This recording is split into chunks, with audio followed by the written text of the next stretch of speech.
Hello and welcome back to my channel. My name is Gene Curl and I thank you for joining me here on my journey. I have tried to record this video a couple of times, but I had some difficulties with it, and so hopefully this time is a charm. I might be occasionally looking down because I have a paper here so that I don't get too far off track as far as what I'm going to be talking about. There might be some overlap from the last video, but probably not a whole lot. And basically, this video is going to cover from just a little bit on my mission, and then going home from my mission. And so, as I talked about in my last video, I was really deeply depressed on my mission, and I didn't have any idea why. I thought maybe I wasn't working hard enough, or that I somehow sinned and didn't know it. I couldn't think of anything I did that would have caused me to be depressed, but I thought I must have done something. It must be my fault somehow. And then one day, and I don't remember if I told this story in my last video or not. I'm not going to go back and listen to it, but it was Halloween. And the mission president told us we weren't allowed to go out of our apartment on Halloween because, well, he thought it would just be in poor taste. But he told us that we could borrow a game from a board game or something from some members, and we could stay home and play board games, so that's what we did. And we were playing Monopoly, and the other missionaries were accusing me of lying and accusing me of cheating, and of course I was not lying or cheating, but they were accusing me of that because I was winning. And so after a while, I got mad. I got up and I stood up and I flipped the table and threw it across the room. And then I swore at them and told them that I wasn't going to let them talk to me that way, that I had had people talk to me that way my entire life, and I wasn't going to put up with it. And the other elders told me that I couldn't swear because the apartment had been dedicated to God, and that I was a missionary and I couldn't swear, and I told them I'd do whatever I wanted. And then they told me they were going to call the mission president, so I told them don't bother, I'd call him myself. And so I called the mission president, and we set up an appointment for me to meet with him. In the interview with the mission president, he asked me if my childhood bothers me, and I told him that sometimes it does.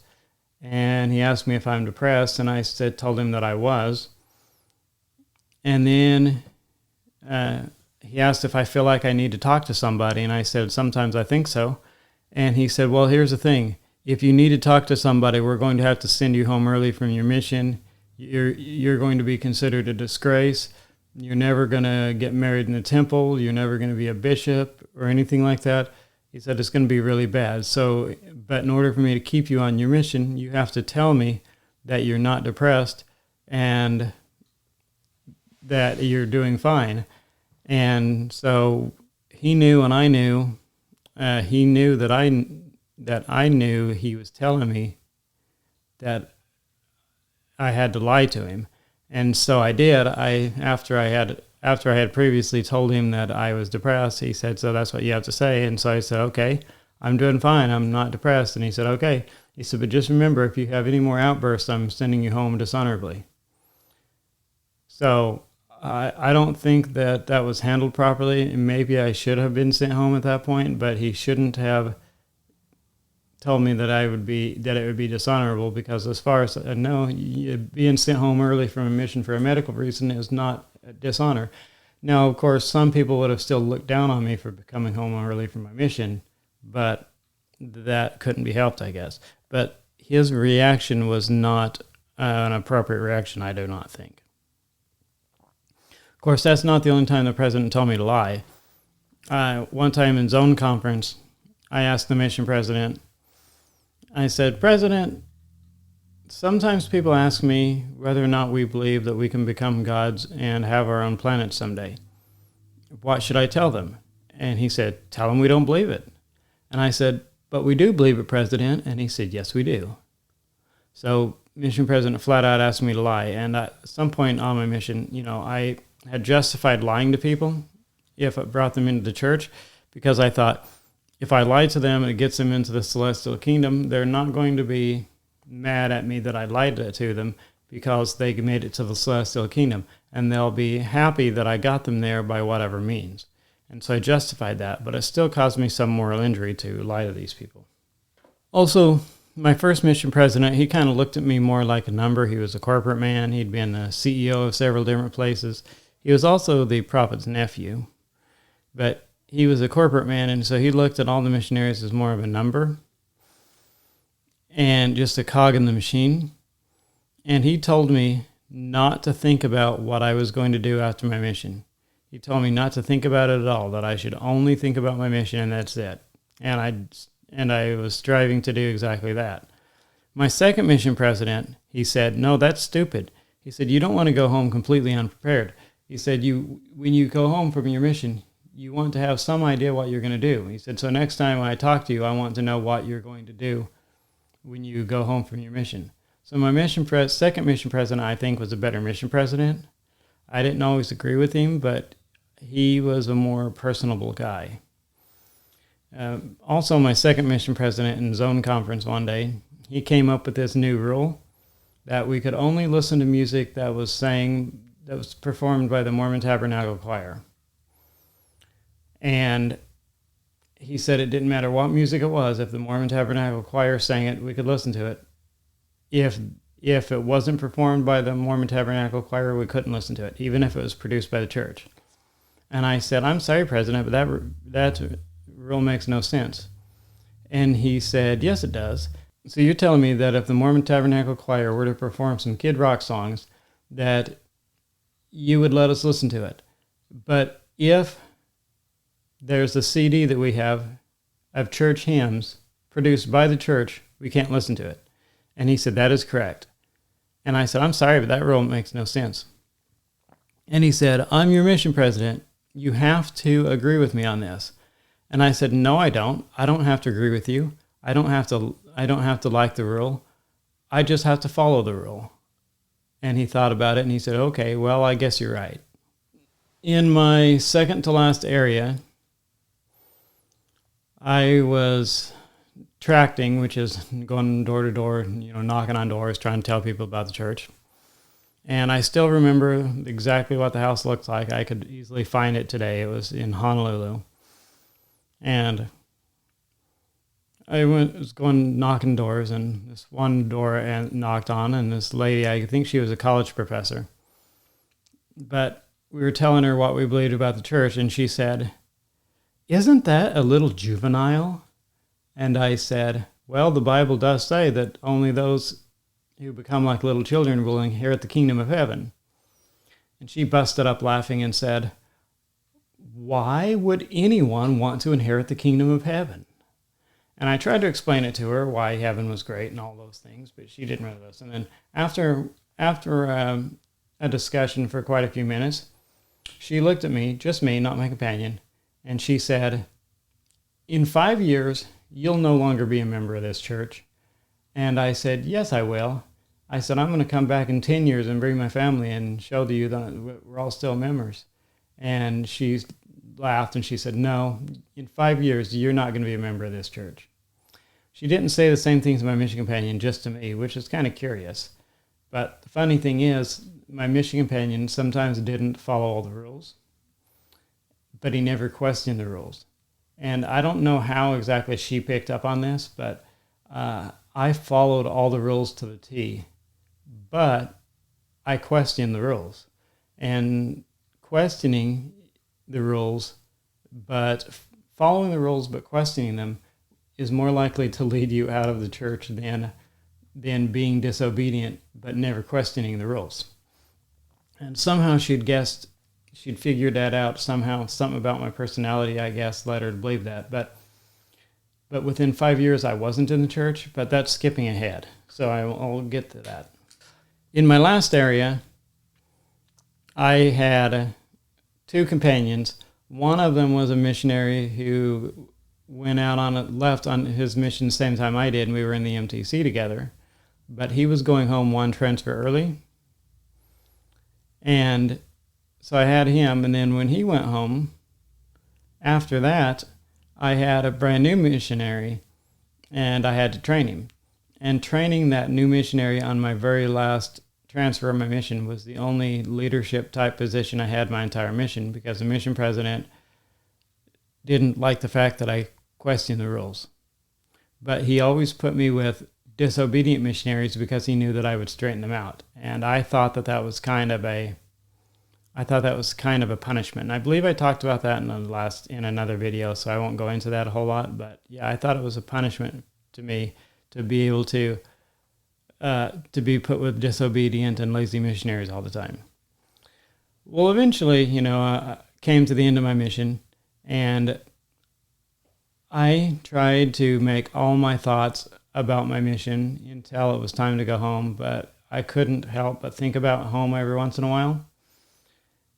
And I wrote in my journal that I was happy to be going home, but at the same time it terrified me, and that I was not ready to go home. And the last day on my mission, when we had to say bye to all the members and say bye to the mission president and everybody, it really hit me hard, and I cried. And then I had this long flight home, and then with a whole lot of other missionaries. By the time I got to Salt Lake City, I was the only one there because everyone else got picked up in Salt Lake City, but I was flying from Salt Lake City to Pocatello. And then there was a delay because of the snow, and so I sat in Salt Lake City for 4 hours or 5 hours before my flight to Pocatello. By the time I got, a lot of people had been waiting for me, but when my flight was delayed, they left. And by the time I finally got to the airport, my parents were the only ones waiting there for me. And so right away they picked me up and they took me to the stake president's office. And I thought, okay, there was all this ceremony and everything when I was called on a mission. I thought there'd be some kind of a ceremony or blessing or something when I got released. But instead, the mission president, he interviewed me. And then after the interview, to make sure that I was a good missionary and all that stuff, he said, okay, Elder Curl, take your name tags off of your and put them in your pocket. And so I did. And he said, you're released from your mission. And I said, that's it? That's all there is to it? And he said, that's it. That's all there is. And I was extremely let down. I was extremely disappointed after. To me, it felt like they build you up, and there's all this stuff they want you to think a mission's the greatest thing in the world. And then you get home, and as soon as you get home, they forget about you, and you're just one of the many, which basically is the way it is. They tell you missionaries that being a missionary is the greatest thing that you can ever do. But once you've done it, it's just treated like a rite of passage, and everybody does that. And you're just one of the many. And after being told that I wasn't allowed to be within arm's reach of any females for 2 years, I was suddenly thrown in and told, okay, well, now you've got to start dating. You got to start dating right away. And my very first Monday home, I went to my single ward's family home evening, and the bishop made sure that a girl sat on either side of me, and that made me extremely uncomfortable. Because after being told for 2 years, you can't have a female within arm's length of you. I had a female sitting on either side of me, and they were so close that they were touching, and that just made me uncomfortable, because you can't undo 2 years of programming in just a couple days. Before my mission and during my mission, I was told that I would be richly blessed for serving a mission. I was told, given us all these kind of promises about serving a mission, about how it would bless my life and how God would bless me for serving a mission. Now, that is in no way, shape, or form why I served a mission. I served a mission because I felt that I owed it to God and the church. But when I got home from my mission, my life pretty much went to pot. Everything was going wrong. First off, I came home and I didn't really have a place to stay. And I went from I went from nice sunny weather in Hawaii to freezing cold temperatures in Idaho. And so then I wound up renting this studio apartment, and I was working 2 full-time jobs, which was really not a good idea. And basically, I felt like my mission promises had gone unfulfilled, that since everything was going wrong in my life, I felt that I didn't expect blessings or think that they were owed to me, but it was really a letdown to come home and feel like that it was anything but blessings. And people would say, well, maybe they're blessings in disguise. And I'd say, well, maybe, but I don't want blessings in disguise. I want blessings that are easily recognizable as blessings. It was partially due to the extreme cold weather after coming from nice sunny weather, but it was also due to the fact that I felt completely lost and directionless, and I didn't know what to do with my life. That I was extremely depressed after my mission as well, and the fact that things were going wrong also helped to make me depressed. And so I was extremely depressed on my mission after my mission, and I didn't know what to do about it. I didn't know why I was depressed. I wasn't having a good time of it. Basically, I went from 2 years of extremely structured life to no structure, and I had never actually, at that point, I had never felt so lost. I didn't know what to do with myself. And I was just trying to do everything that I could to do the right thing, and I was of course, put my all into my church calling, and I was trying to date like I was expected to, and I was working 2 full-time jobs and doing everything that I could to make my life better. But things just weren't quite working out for me. And there was one Sunday I went to church, and it wasn't my ward. I think I went to church in my parents' ward, and I was sitting there, and there was somebody talking about testimony, and I was thinking about it, and I thought, my whole time in the church, from the time that I joined until now, I never had that strong spiritual feeling that the church was true. I always believed it was true, but I never had that strong spiritual feeling that everybody tells me that they have. And I started thinking about it, and I thought, why am I the only one that doesn't have that strong testimony? And then it occurred to me that I probably wasn't. It occurred to me that there's probably a lot of members that believe the church is true, but they don't have that strong spiritual testimony, and they don't want to be the only ones, so they don't admit it.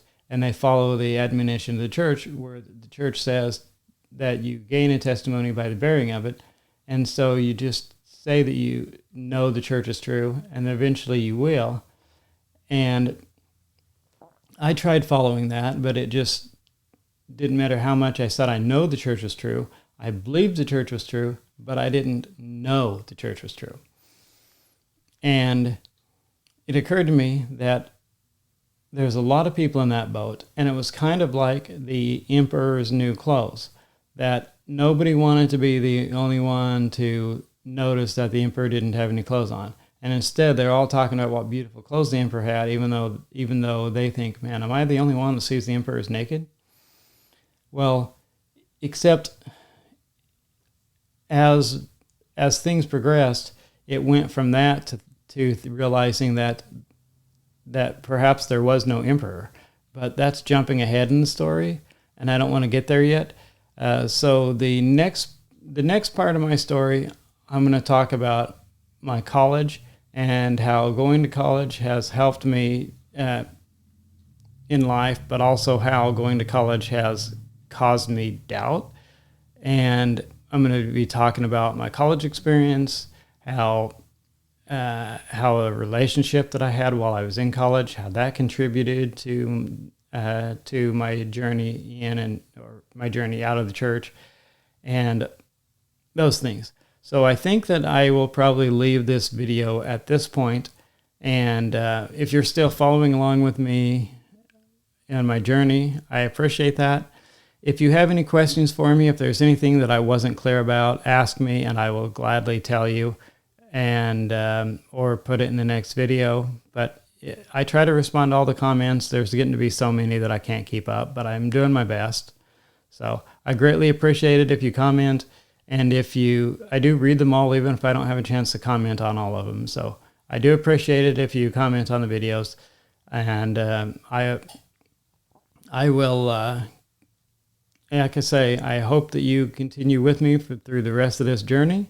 There will be several more videos because at this point, my journey is not anywhere near complete. So thank you for watching, and I hope to catch you in the next video. Also, if you got any benefit out of this, I would appreciate it if you would click like, and if you haven't already, I would appreciate it if you subscribe. And if this video series will help anyone you know, I would greatly appreciate it if you would send this to them and send this to people and share it and let other people know about it.